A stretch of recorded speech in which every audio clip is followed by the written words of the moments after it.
welcome to Arbitral Insights, a podcast series brought to you by our international arbitration practice lawyers here at Reed Smith. I'm Peter Roscher, Global Head of Reed Smith's International Arbitration Practice. I hope you enjoy the industry commentary, insights and anecdotes we share with you in the course of this series, wherever in the world you are.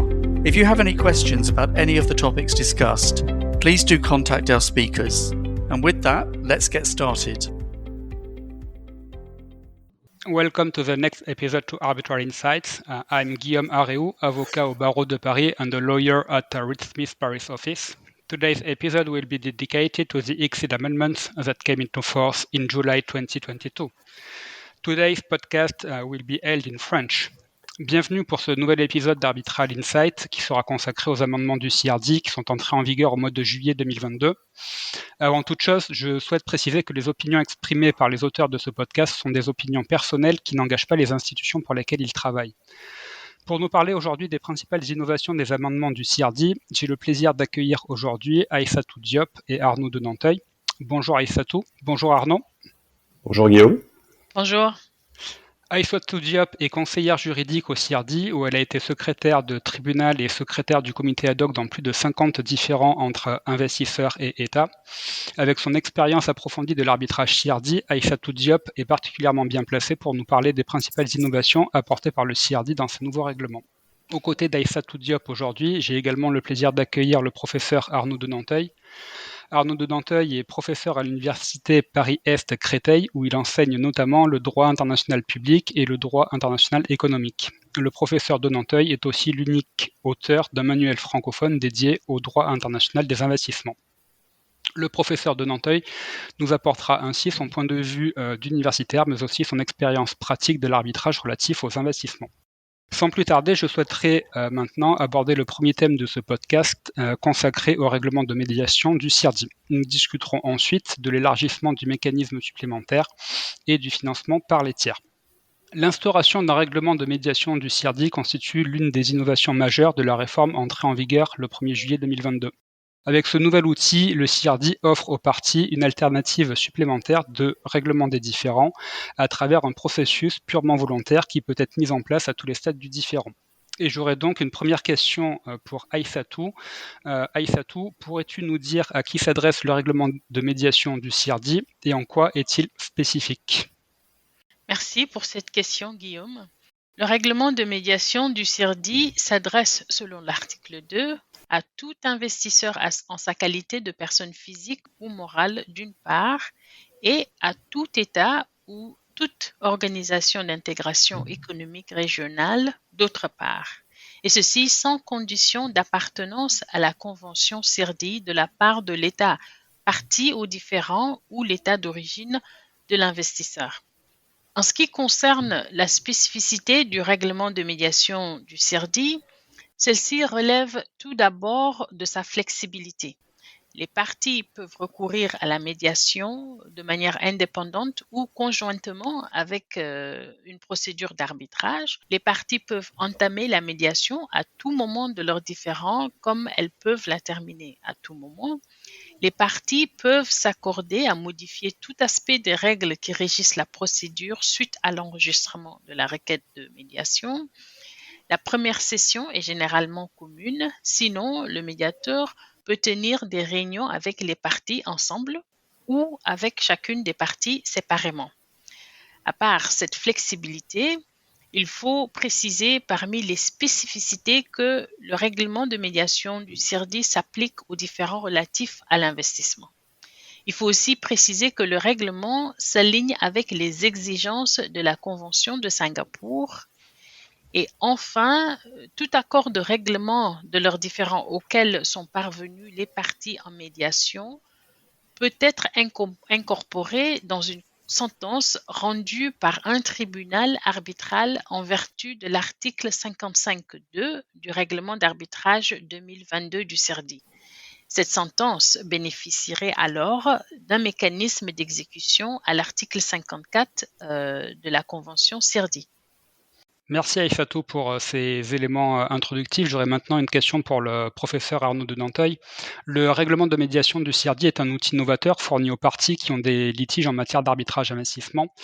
Arnaud, comment penses-tu que les parties s'approprieront ce nouveau règlement de médiation? Alors, évidemment, il est difficile de prédire l'avenir, surtout dans dans des domaines qui dépendent beaucoup ici des évolutions de la conjoncture économique mondiale. Mais ce que l'on peut dire tout de même, c'est que la médiation présente une souplesse plus importante que l'arbitrage, dans la mesure où les parties conservent une forme de maîtrise du processus et une forme de maîtrise du contenu de la décision à laquelle elle aboutit. De manière générale, on constate d'ailleurs que dans la vie des affaires, on constate un développement assez important des modes non juridictionnels de règlement des litiges, c'est-à-dire des mécanismes qui n'aboutissent pas à une décision obligatoire entièrement conçue par un tiers décideur et qui laissent davantage de place de place à la discussion et à la négociation. Donc ce qu'on peut dire, c'est qu'ici, sur ce point-là, le CIRDI suit une tendance assez globale, et il n'y a pas de raison que le succès de la médiation ne se retrouve pas dans les relations d'investissement. Ensuite, il faut voir que la médiation ne fait pas nécessairement concurrence à l'arbitrage. Elle répond sans doute à d'autres besoins, et elle vise notamment à régler des cas dans lesquels la négociation est possible. Par définition, le recours à l'arbitrage intervient plutôt dans des situations de blocage, et des situations de blocage telles que le recours à un tiers décideur est la seule solution, et situations dans lesquelles toute médiation serait probablement vouée à l'échec. Merci Arnaud. Je pense qu'il est également important, en parlant du règlement, de la médiation, d'expliquer, l'offre de consentement, des parties dans le cadre de cette procédure spécifique, et je me tourne maintenant, vers Aïssatou, pour savoir, en quoi, cette offre de consentement, se différencie, entre la médiation et la procédure d'arbitrage. Commençons par réaffirmer que, puisque la médiation est entièrement volontaire, elle se fait strictement sur la base du consentement écrit des parties. Selon l'article 5 du règlement, le consentement peut se trouver dans un accord conclu entre les parties avant que le différend ne survienne. Après que surgit le différend, le consentement peut s'obtenir selon l'article 6 du règlement par invitation d'une partie formulée dans une requête de médiation à l'endroit de l'autre partie. La requête est alors déposée auprès de la secrétaire générale du CIRDI qui se charge, en la transmettant à l'autre partie, de lui demander si elle accepte l'offre de médiation. Et finalement, ayant donné leur consentement à la médiation, les parties peuvent le retirer unilatéralement ou conjointement à tout moment, ce qui mettrait fin à la procédure. J'ai maintenant une question pour le professeur Arnaud de Nanteuil. Arnaud, pourrais-tu nous expliquer le parallèle entre médiation et arbitrage, concernant, cette offre de consentement? Oui, absolument. Alors la différence est importante en ce que d'un côté, l'arbitrage repose bien sur le consentement, mais une fois ce consentement exprimé, il ne peut plus être retiré. En matière d'investissement, on accepte même qu'il soit différé dans le temps, celui de l'État pouvant s'exprimer dans une loi ou dans un traité plusieurs années avant que l'investisseur ne s'en saisisse. On parle d'offres permanentes d'arbitrage formulées par l'État que l'investisseur peut saisir à tout moment. Dans la médiation, le consentement est requis tout au long de la procédure. C'est-à-dire que les deux parties conservent donc ce pouvoir essentiel de pouvoir bloquer le processus à tout moment. Il y a donc une différence de nature qui est très importante. Les États ont d'ailleurs peut-être eu le sentiment que leur consentement à l'arbitrage était un peu forcé, ou en tout cas qu'il avait été interprété de manière assez large. Euh, Avec la médiation, une telle interprétation n'est plus possible, et c'est ce qui pourrait expliquer son succès à l'avenir. Alors nous avons, abordé la question du consentement, concernant ce règlement de médiation, mais je pense qu'il est aussi important de parler de la confidentialité. Aïssatou, pourrais-tu, nous dire si cette procédure de médiation, du CIRDI est confidentielle? Oui, la procédure de médiation est confidentielle comme indiqué à l'article 10 du règlement. Cette confidentialité couvre les informations relatives à la médiation, les documents générés ou obtenus dans la médiation et même le fait qu'il y ait eu recours à la médiation. Maintenant, la procédure de médiation se déroulant sous le contrôle des parties, celles-ci peuvent se convenir de ne pas opter pour la confidentialité. Aussi, cette règle de confidentialité ne s'applique-t-elle pas si l'information dont il s'agit est disponible de manière indépendante ou bien si sa divulgation est exigée par la loi? Une question importante est pourquoi la confidentialité de la médiation à un moment où l'on note de fortes avancées vers la transparence dans d'autres formes de règlement de différends. Et la réponse, c'est que c'est pour donner à la médiation la plus grande chance de réussir en tant que méthode alternative de règlement de différends. Car si la médiation ne réussit pas, les parties n'auront pas la contrainte de devoir défendre dans le cadre d'une autre procédure des positions qui ont été prises, des compromis qui ont été atteints ou des admissions qui ont été formulées dans le cadre de la médiation, comme il est indiqué à l'article 11 du règlement de médiation. Merci, Aïssatou pour ces précisions concernant le consentement et la confidentialité. J'aurais peut-être aussi une question, qui, m'apparaît importante, concernant le choix du médiateur et quelles doivent être les qualifications d'un médiateur? Et peut-être une question supplémentaire, peut-il y avoir, plusieurs médiateurs? Oui, donc les qualifications du médiateur, selon l'article 12 du règlement, sont l'indépendance et l'impartialité envers les parties. En plus, les parties peuvent s'accorder à requérir du médiateur une ou des expertises spécifiques selon la substance de leurs différends. Pour ce qui est du choix du médiateur, il est nommé par accord des parties. Il peut y avoir un médiateur ou deux co-médiateurs, ce qui constitue d'ailleurs une autre spécificité de la médiation par rapport, par exemple, à l'arbitrage.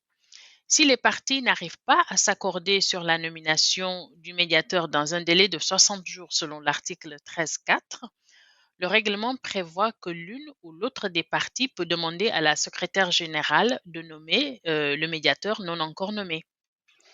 Merci Aïssatou. Peut-être Arnaud, pourrais-tu nous expliquer comment s'articule la fin d'une médiation qui, a échoué avec la procédure d'arbitrage? Oui, absolument. Alors, c'est vrai que la médiation peut échouer en ce sens qu'aucun accord n'est conclu par les parties. Il est prévu par c'est l'article 22 du règlement de médiation, que la médiation donc s'achève effectivement par accord des parties, qui peuvent soit avoir trouvé un terrain d'entente, soit au contraire se mettre d'accord sur le fait qu'elles ne peuvent pas s'entendre, qu'elles ne peuvent pas tomber d'accord. Soit encore par le retrait de l'une d'entre elles, de l'une des parties, soit par la décision du médiateur, considérant qu'il n'y a pas de médiation possible, soit encore par décision du secrétaire général du CIRDI en cas de passivité prolongée des parties. A priori, rien ne s'oppose à ce que les parties engagent un arbitrage à la suite d'une médiation qui aurait échoué, mais alors il faudra s'assurer que les conditions sont remplies, les conditions de recours à l'arbitrage sont remplies en termes de consentement, notamment.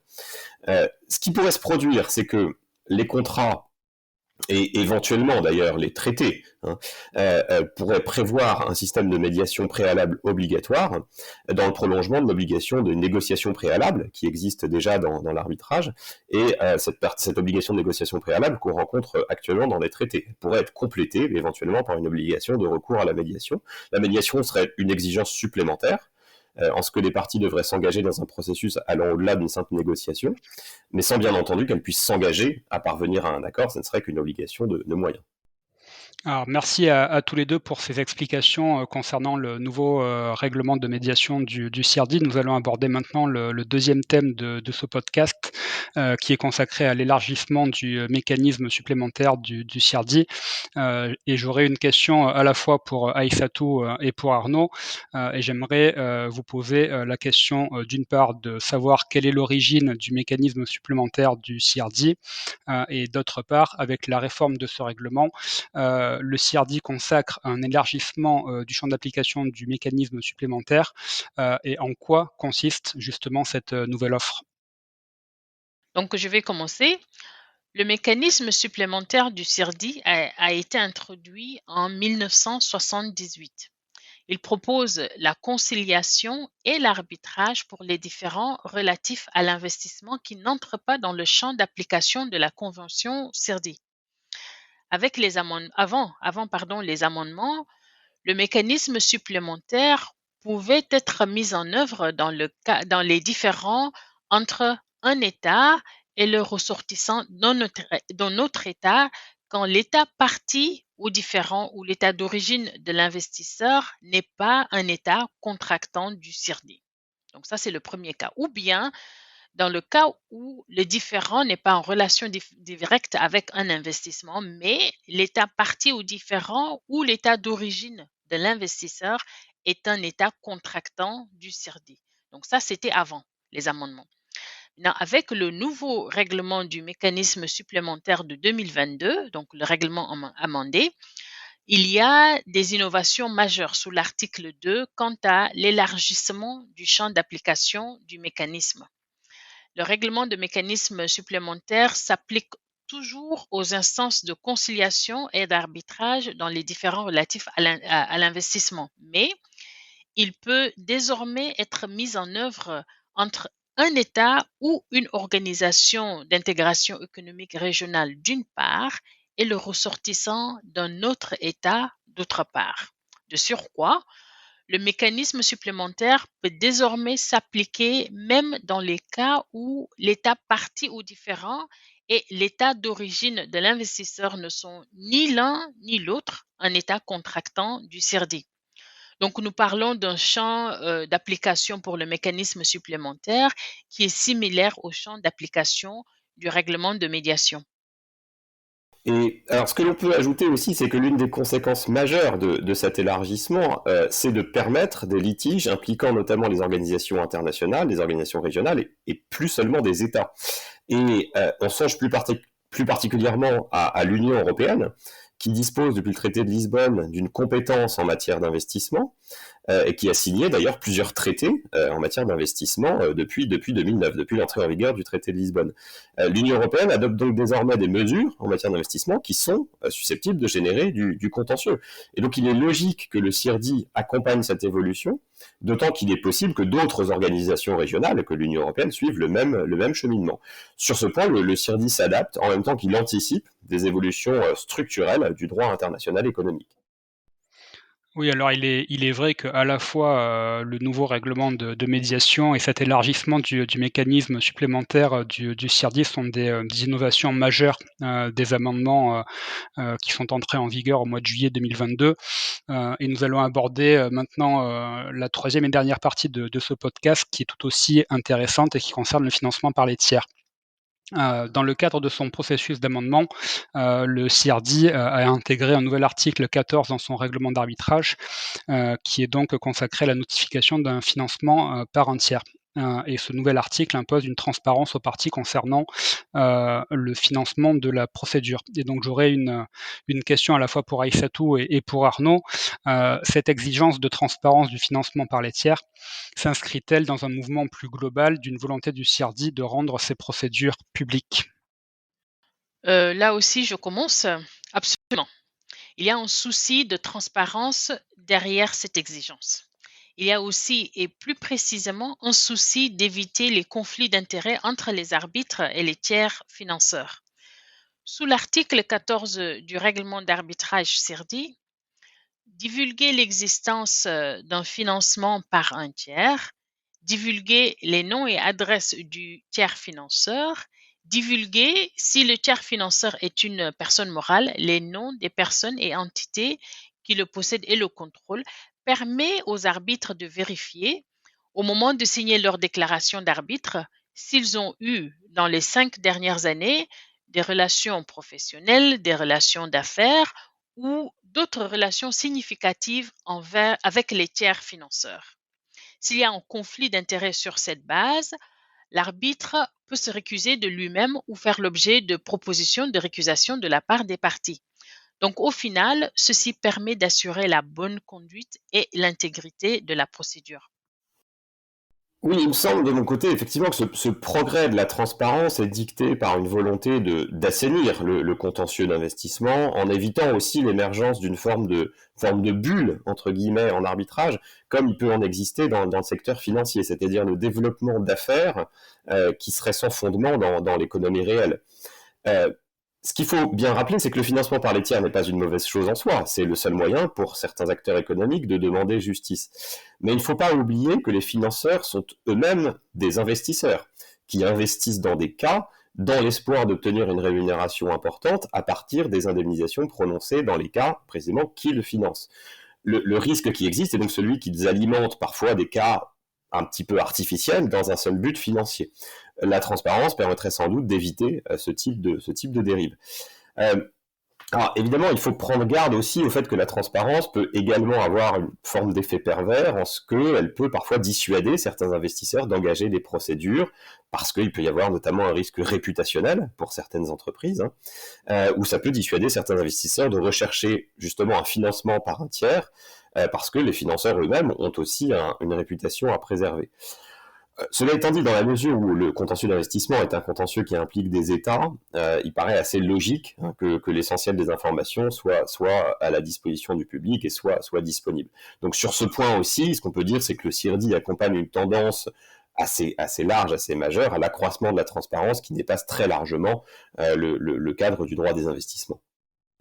Oui, donc comme l'ont très bien expliqué Aïssatou et Arnaud, que ce soit le règlement de médiation, que ce soit l'élargissement du mécanisme supplémentaire du CIRDI ou le financement par les tiers, le CIRDI, par ses amendements qui sont entrés en vigueur en juillet 2022, comporte des innovations majeures.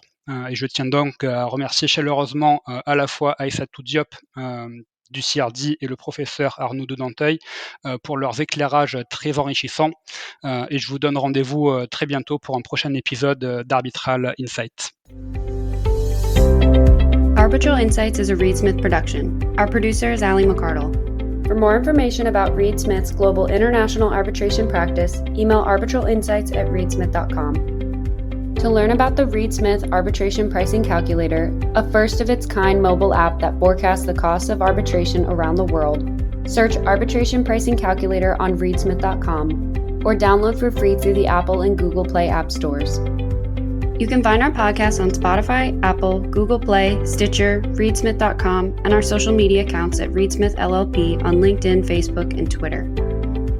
This podcast is provided for educational purposes. It does not constitute legal advice and is not intended to establish an attorney-client relationship, nor is it intended to suggest or establish standards of care applicable to particular lawyers in any given situation.